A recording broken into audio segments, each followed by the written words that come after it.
성경 물음에 대한 물음. 이 코너는 가톨릭 신자들이 신앙생활을 하며 느꼈던 성서적인 물음에 대해서 살펴보고 다시 한번 신자들에게 새로운 신앙적 물음을 던짐으로써 묵상해보는 시간입니다.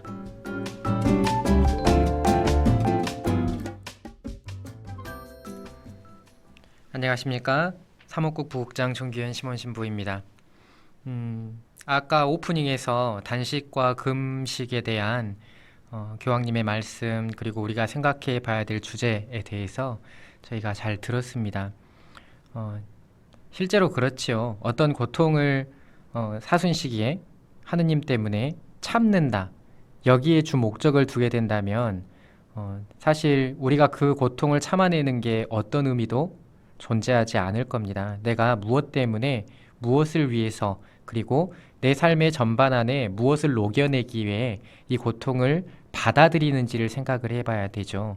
쉽게 생각을 해봐서 옆에 있는 사람이 나를 아주 세게 꼬집을 때 비명 한번 지르지 않고 가만히 참고 있는 것, 고통을 참는 것은 그런 것입니다. 근데 내가 비명 한번 지르지 않고 가만히 그 고통을 묵묵히 받아내는 것, 이게 어떤 의미가 있을까요?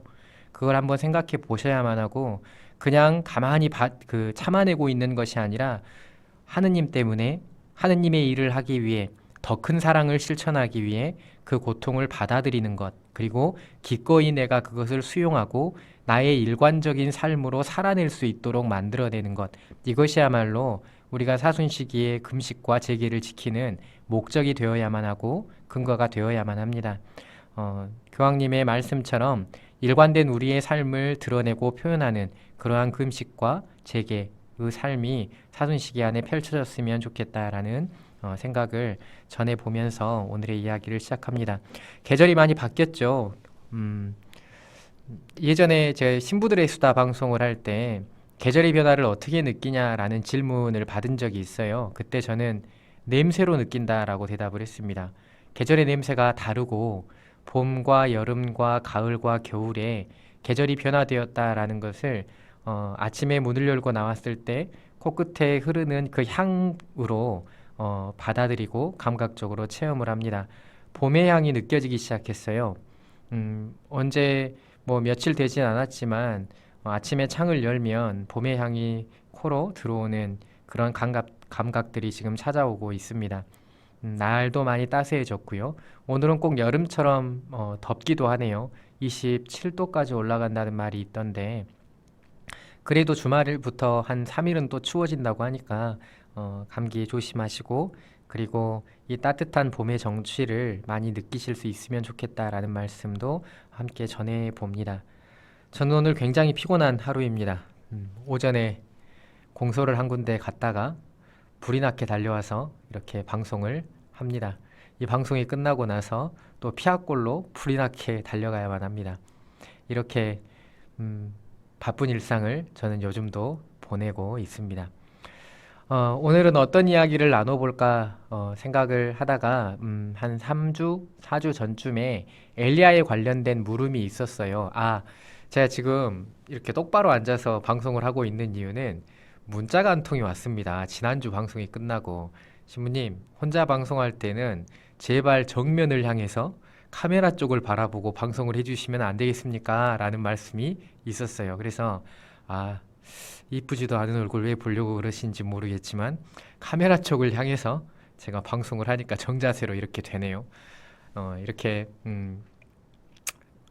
방송을 한다라고 말씀드리고, 물음은 엘리야에 관련된 물음이 빛과 함께님께서 해주신, 우리에게 늘 고마운 선물들을 던져주시는 이 빛과 함께님께서 엘리야에 관련된 물음을 주셨어요. 그래서 엘리야에 대한 이야기를 해보려고 합니다.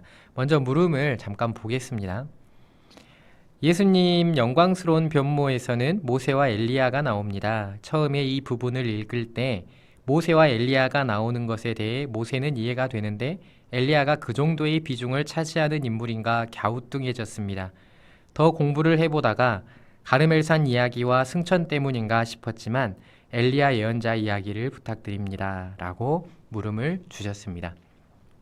네, 좋은 물음이에요. 우리가 충분히 뭐 고개를 갸우뚱할 수도 있고 엘리야 예언자가 그 정도로 비중 있는 인물인가라는 그런 물음들을 성경을 보실 때 충분히 가질 만한 그런 대목입니다. 이 이야기를 답하려고 여러 가지를 좀 생각을 해보다가 이런 생각이 좀 들었어요. 조선시대 가장 위대한 인물을 세 사람만 꼽아봐라 라고 하면 누굴 꼽겠습니까? 청취자 여러분들은. 딱 생각나는 사람들이 있죠. 뭐 세종대왕, 이순신 장군, 뭐 정조대왕, 뭐 정약용, 장영실, 뭐 등등 그리고 여러 문학가들 그리고 뭐 퇴계 이황, 뭐 신사임당 막 이렇게 엄청 많이 생각이 날 겁니다. 그 중에 딱 세 사람만 꼽아봐라라고 하면 굉장히 어렵겠죠. 뭐 고려나 뭐 백제나 신라나 이런 뭐 모든 우리나라 역사 안에서 각 나라의 가장 위인들, 위대한 인물들 세 사람 꼽으라고 하면 뭐 전쟁이 많았던 시절에는 장군이 많겠지만 어찌됐든 굉장히 어려움을 많이 겪을 겁니다. 그런데 의외로 내가 어떤 관점을 가지고 있고 어떤 주관을 가지고 있냐라는 것에 따라서 꼽기가 쉬울 수도 있어요.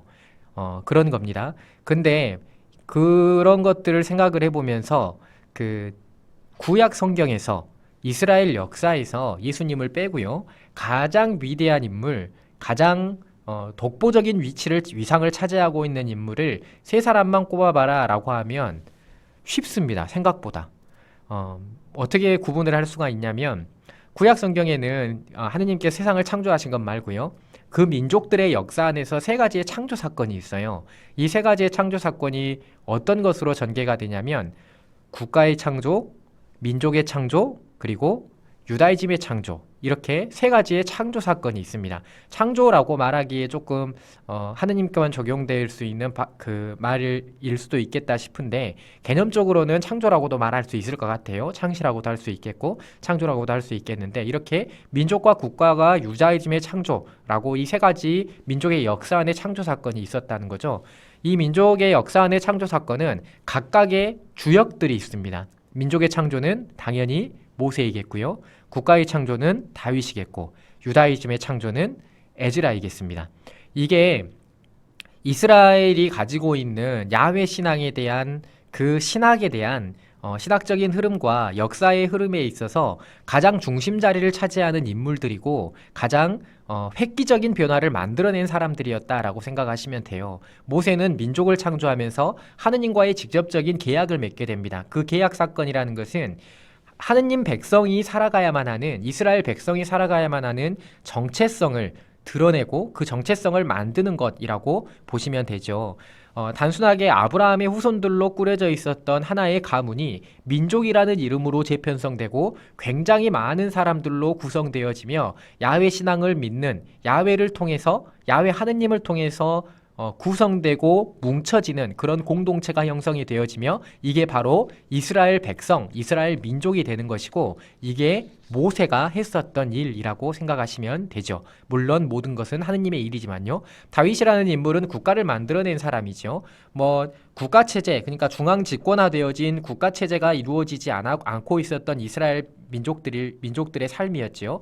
12부족이 부족으로서 각기 삶을 살아가고 야훼 공동체, 야훼 신앙 공동체라는 이름으로 정기적으로 모여서 자기들의 대소사를 논했었던 그런 체제 안에서 야훼를 믿는 하나의 국가 체제를 만들어낸 인물이 다윗입니다. 근데 국가만 만들었다라고 해서 신학적으로 이 구약의 역사 안에서 신학적으로 가장 위대한 사람 가운데 하나다라고 말하지는 못하겠죠. 그런데 성경 안에 녹아있는 국가를 만들어냈었던 다윗은 베르트 올람이라고 이야기를 하는 그 영원한 계약을 하느님과 새롭게 맺게 됩니다. 곧 어떠한 잘못, 어떠한 실수, 어떤 불편함에도 불구하고 깨지지 않는 절대 꺼지지 않는 하느님의 사랑과 하느님의 자비가 드러나는 하느님의 영원한 계약을 다윗 왕조와 맺게 되는 것이죠. 그렇게 함을 통해서 이 계약에 대한 시선이 굉장히 폭넓게 작용하게 되는 것입니다. 곧 하느님께서 자비를 베푸시고 하느님은 인간의 어떤 반응과 어떤 잘못에도 불구하고 당신의 자비의 손길을 거두지 않으신다라는 관점으로의 신학이 형성이 되고 발전이 되어지게 되는 것이지요. 에즈라 역시 마찬가지입니다. 모든 것이 멸망하고 땅을 잃고 자손들도 많이 잃었으며 다 멸망의 시기, 절망의 시기에 놓여 있었다라고 했었던 그 이스라엘 민족들에게 유배를 떠났다 귀환한 공동체가 다시금 우리가 살아가야만 할 삶의 장은 성전을 중심으로 살아가는 삶보다 오히려 더 커다란 것은 무너지지 않는 성전을 내 안에 세우는 그 율법을 토대로, 곧 말씀을 토대로 우리 민족의 정체성과 우리 민족이 살아가야만 하는 삶의 방향을 만들어낸다라는 방식으로 유다이즘이 형성이 되어지고, 이 유다이즘을 율법 반포를 통해 만들어낸, 창시해낸 인물이 에즈라이기 때문에 에즈라도 역시 굉장히 중요한 인물이라고 할 수가 있겠죠. 이렇게 새 인물을 꼽을 수 있는데 사실 엘리야도 그에 못지 않습니다. 엘리야도 굉장히 중요한 구약 성경의 역사적 인물이라고 말씀을 드릴 수가 있어요. 어떻게 역사적으로 중요한 인물이냐라고 말하면 이런 게 있어요. 먼저 엘리야가 얼마나 이스라엘 역사 안에 중요한 인물인가를 알기 위해서는 이스라엘의 예언운동, 예언에 대한 현상이 어떤 것인가라는 것에 대해서 먼저 알아야만 해요. 이스라엘의 예언운동, 예언에 대한 현상은 이스라엘만 있었던 고유한 이스라엘 민족들만 있었던, 유다인들에게만 있었던 고유한 현상은 아니었습니다. 고대 근동에 있었던 다양한 다른 국가와 민족들에게 공통적으로 있었던 예언에 대한 현상이 있었다는 것이죠. 공통적으로 예언에 대한 현상이 있었다는 것이죠. 실례로 우리는 구약 성경 안에서만 보더라도 모압 왕 발락의 예언자 발라함이 모세가 이끌고 있는 백성들을 저주하고자 하는 그런 모습을 민수기 30장에서 볼 수가 있어요. 그리고 또한 엘리야 예언자가 바알 예언자 450명과 카르멜산에서 대적을 하죠. 이 대적의 모습도 역시 우리는 성경 안에서 볼 수가 있습니다. 이렇게 예언자들 그리고 예언한다라고 하는 것은 단순하게 이스라엘만 있었던 게 아니라 고대 이집트에서도, 그리고 주변에 있었던 군소 국가들 안에서도 전부 있었던 현상이었다는 것이죠. 그런데 이스라엘 예언에 굉장히 독특한 신학적인 관점이 한 가지가 있습니다. 그게 무엇이냐면, 단순하게 예언이라는 것이 신비스럽고 놀라운 사건으로 펼쳐지는 미래를 예견하고 그리고 지금의 어려움을 돌파해낼 수 있는 어떤 신비한 현상으로 받아들이는 것이 아니라, 이스라엘의 예언 현상은 하느님과 함께하는 역사 안에서, 이 역사적인 사건 안에서 하느님의 뜻을 찾아내는 신학적인 재해석 작업이 예언 현상 안에 포함되어져 있어요. 그렇기 때문에 왕들이 하고 있는 실정들이나 그리고 민족들이 잘못 걸어가고 있는 방향들이나 이것들에게 이러한 현상들에 맞서서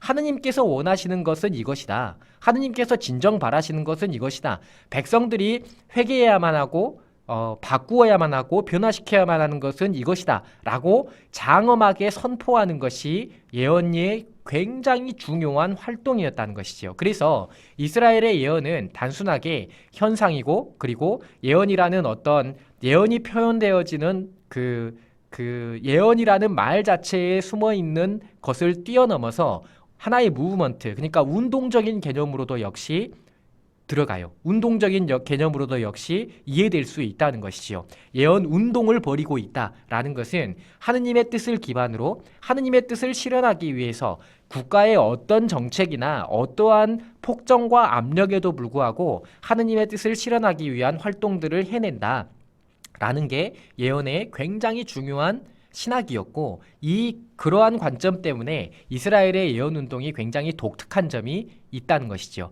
실제로 간단하게 예를 들어서 우리가 정의구현 사제단이라든지 아니면 정의평화위원회라든지 이런 데에서 세상의 정의를 위해서 활동하고 있는 모든 것들을 예언적 소명으로 해낸다라는 이야기들을 많이 들었을 거예요. 굉장히 합리적이고 합당한 신학적인 해석입니다. 왜냐하면 예언이라는 것은 그런 예언 운동적인 개념 안으로 신학 안에서 포함되어 있기 때문에 그렇게 해석할 수 있게 되는 거죠. 어찌됐든 그렇다라는 것을 알아두시고, 이 예언자들은 하나의 무리와 집단을 형성하고 있었던 것처럼 보입니다. 우리는 성경을 통해서 예언자 무리, 예언자 집단이라는 말들을 많이 볼 수 있고요. 실제로 볼 수 있고 열왕기나 사무엘기를 보면 예언자 무리 가운데 한 사람 혹은 예언자 무리로 돌아갔다, 예언자 집단 가운데 한 사람, 이런 말들이 굉장히 많이 등장을 합니다. 실제로 예언자라는 사람들은 조직화되어져서 공동체와 무리를 형성을 했고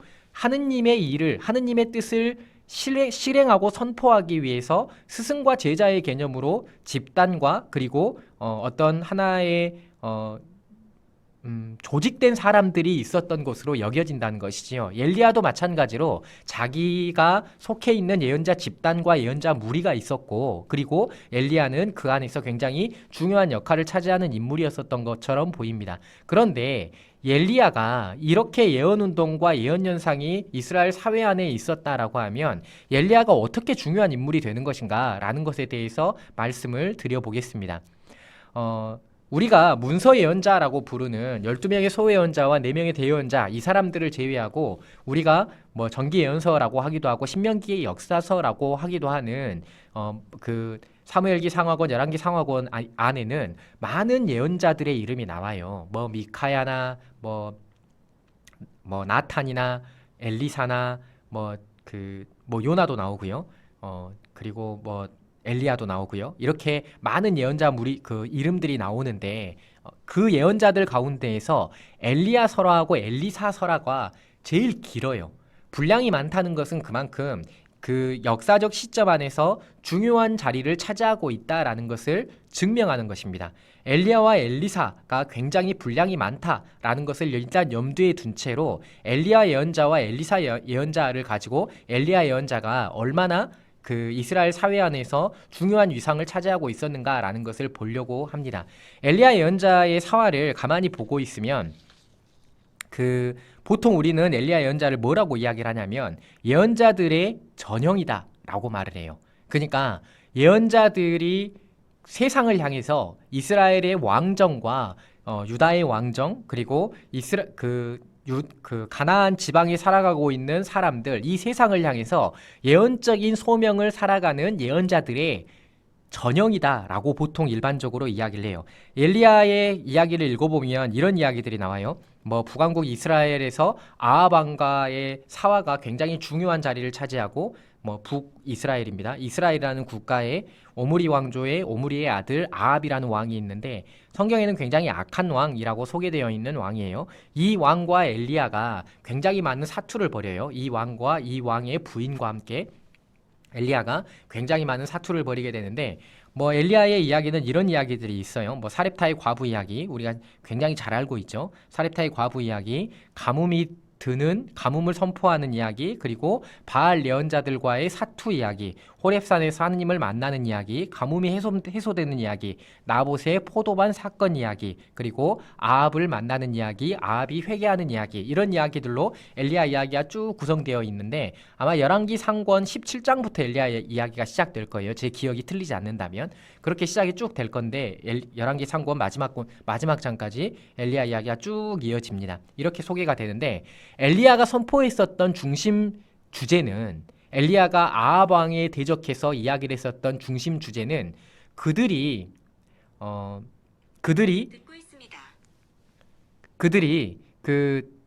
죄송합니다. 제가 시계에서 이야기를 말을 한 겁니다. 죄송합니다. 제가 방송사고를 냈습니다. 엘리야가 이야기를 하고 있었던 것은 이스라엘 공동체라는 이집트를 탈출한 하나의 무리, 하나의 공동체가 국가를 형성하고 야훼를 믿는 종교로 발돋움하며 제의를 지키고 하느님과 함께 살아가는 국가가 형성이 되어졌는데 그들이 결정적으로 잊어버린 게 있다는 거예요. 엘리야 예언자는 그걸 이야기를 합니다. 모세의 계약 전승으로 돌아가야만 한다라는 것이에요. 왕이 폭정을 휘두르지 않고 왕이 하느님을 대신해서 하느님의 통치를 왕이 대신 펼치는 그런 통치를 해야만 한다라는 관점 안에서 모세의 계약 전승으로 돌아가 이스라엘 백성들이 그리고 왕까지도 하느님께서 이스라엘 백성들에게 원하고 명령하신 것을 살아가야만 한다는 것을 아합 왕에게 계속해서 이야기를 하는 것이죠. 이스라엘 백성들이 가지고 있는 하느님께로부터 등돌린 많은 일들을 다시금 하느님께 설 수 있도록 만들고 왕이 하고 있는 그리고 조정해 하고 있는 폭정들에서 벗어나 하느님만을 섬겨야만 한다는 것을 강조하면서 모세의 계약 전승 안으로 돌아가야만 한다라고 가르치고 있는 게 엘리야 예언자의 정말 중요한 선포였다는 것입니다. 하느님을 만났던 그 사건, 하느님과 대면을 했었던 그 사건, 그리고 하느님의 백성이 되었었던 그 모세의 계약 전승 안으로 돌아가서 하느님과 함께 살아가는 백성이 되어야만 한다라는 것을 계속해서 강조하고 가르쳤던 게 엘리야였고, 이런 엘리야의 모세의 계약 전승으로 돌아가야만 한다라는 이러한 선포와 가르침은 예언자들의 전형이라고 말하기에 틀림이 없는 그런 가르침이었습니다.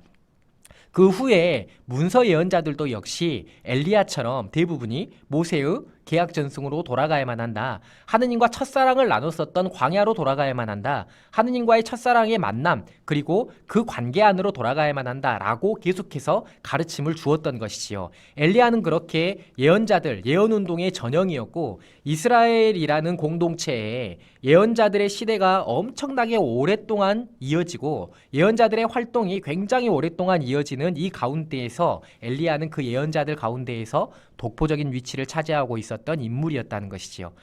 반면에 엘리야의 제자는 엘리사였죠. 엘리사 이야기도 성경에 굉장히 길게 나와요.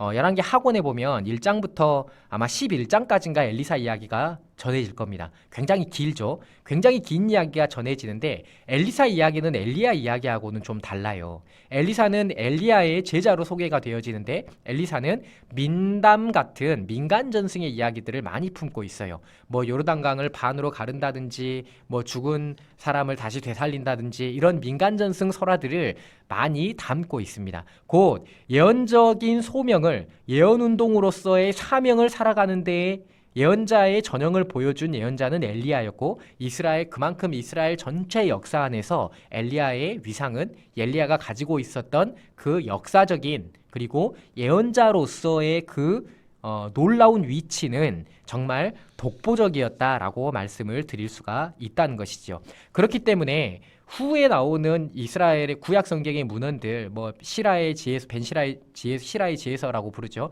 집회서라고 하는 책에도 그리고 마카베오기에서도 엘리야를 인용하고 있고 우리가 너무나 잘 알고 있죠. 세례자 요한에 대한 예언이다라고 해서 성경을 공부하면 많이 보게 되는 말라키 예언서에도 역시 엘리야 예언자에 대해서 이야기를 하고 있습니다. 말라키 예언서의 마지막 구절 제가 잠깐 읽어보겠습니다. 너희는 나의 종 모세의 율법, 내가 호렙에서 온 이스라엘을 위하여 모세에게 내린 규정과 법규들을 기억하여라. 보라, 주님의 크고 두려운 날이 오기 전에 내가 너희에게 엘리야 예언자를 보내리라. 그가 부모의 마음을 자녀에게 돌리고 자녀의 마음을 부모에게 돌리리라. 그래야 내가 와서 이 땅을 파멸로 내리치지 않으리라. 말라키 예언서 3장 22절부터 24절까지의 말씀이고요. 이게 말라키 예언서의 마지막이거든요. 엘리야가 재림할 거란 이야기예요. 예언자의 전형으로서 이 예언적인 소명을 다하기 위해서 하느님의 말씀을 선포하고 하느님께서 원하시는 것을 실현하기 위해서 엘리야 예언자가 돌아올 것이다 라는 예언자의 말씀이 있었다는 것이지요. 그리고 이게 그들의 예언서 안에 있다는 것입니다. 그래서 엘리야가 와야 된다라는 신약 성경에서 나와 있는 이런 말씀들은 우리가 이해를 해볼 수가 있는 것이지요. 신약 성경 안에서도 뭐 사람들이 예수님을 엘리야라고 오해하기도 하고 예수님께서는 세례자 요한이 엘리야가 온 재림한 것이다라고 선포를 하시기도 하죠. 그렇게 엘리야는 구약과 신약을 연결하는 연결점 안에서 세례자 요한이라는 존재 안에서 굉장히 중요한 인물이 되고 있죠. 예언이라는 것은 미리 예자가 아니라 맡길 예자입니다. 하느님의 말씀이 맡겨져서 그 말씀을 선포하는 사람들이 예언자들이에요.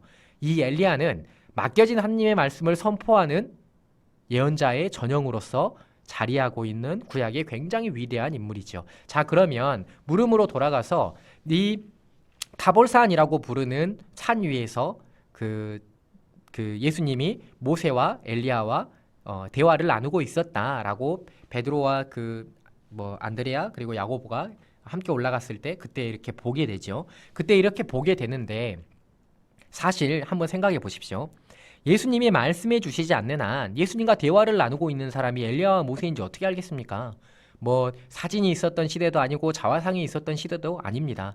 예수님이 가르쳐 주시지 않는 한 대화를 나누고 있는 이들이 모세와 엘리야인지 어떻게 알겠어요? 그런데 분명히 예수님께서 영광스러운 변모를 하시고 당신의 죽음에 앞서서 그러니까 공생활을 하고 있을 때 당신께서 하느님의 아들이라는 것을 그리고 하느님의 아들로서 삶을 살아가기에 제자들이 그의 삶을 따라야 된다는 것을 알려주는 이 놀라운 변모 사건에서 모세와 엘리야가 대화를 나누고 있었다라는 것은 모세의 계약 전승이라는 하느님과의 첫 만남, 하느님과의 사랑, 하느님과의 사랑의 관계라는 이 전승 안에서 이 관계성 안에서 살아가야만 하는 이스라엘 백성들의 실존을 알려주는 그런 역할을 한다라고 생각을 해보면 될 것이에요. 그러니까 우리들이 신약성경의 이 대목을 바라볼 때 모세와 엘리야와 대화를 나누었다라고 이야기를 하고 있는 그 장면 안에서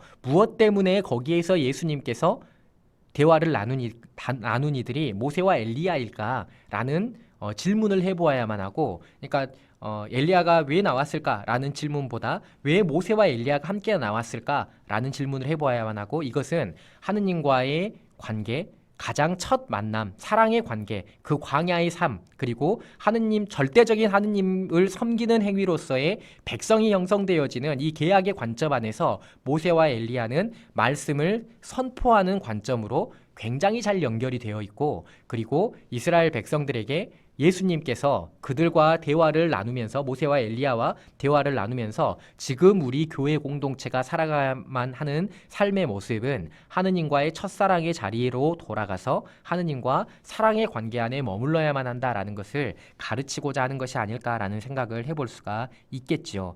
그것을 제외하고도 모세와 엘리야에 관련되어져서 예수님과 대화를 나눴었던 그 맥락들을 우리는 여러 가지로 생각해보고 찾아볼 수도 있을 겁니다. 어찌됐든 제가 여러분들에게 이 거룩한 변모 사화 안에서 그리고 엘리야에 대해서 그리고 모세의 계약 전승에 대해서 이야기를 나누면서 여러분들에게 생각해 보라라고 이야기하고 싶은 것은 이런 것이에요.